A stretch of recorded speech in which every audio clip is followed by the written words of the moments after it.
For more, David Mark joins us this morning, senior editor for Politico. David, good morning to you.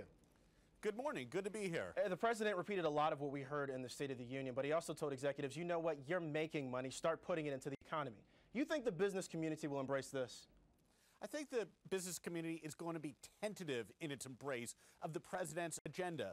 President Obama went to the Chamber of Commerce with his arm outstretched. He said, we have points of common concern here.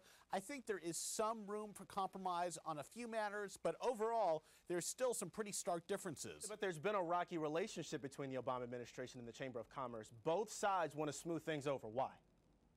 It's in both of their interests. For one thing, President Obama is in office. Like it or not, people in the business community have to do business with him. They have to deal with him.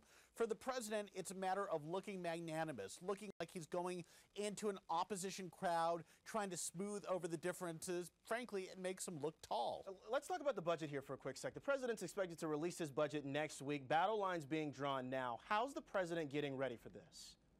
The budget introduced by the president is always just an outline. It's a starting point. What it does do, though, is it defines the president's priorities. I think the president is going to say, yes, we need to cut spending, we've got to trim that deficit, but we also need to protect programs like Social Security, Medicare, Medicaid, and other social programs that are important to people. So I think those are the strong differences he's going to try and draw with Republicans. And then you've got the crisis in Egypt entering its third week right now. The president has support from Democrats and Republicans on how he's handled it.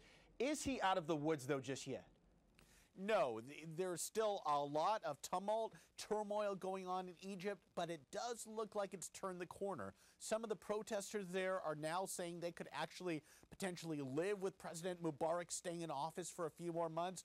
It's looking like the president has handled this reasonably well. He's played his cards the best he could, and he's kind of waited out the situation. We're seeing a very different president than the one that we saw after the midterm elections. He's actually seen his approval ratings go up since the midterm elections. How did that happen?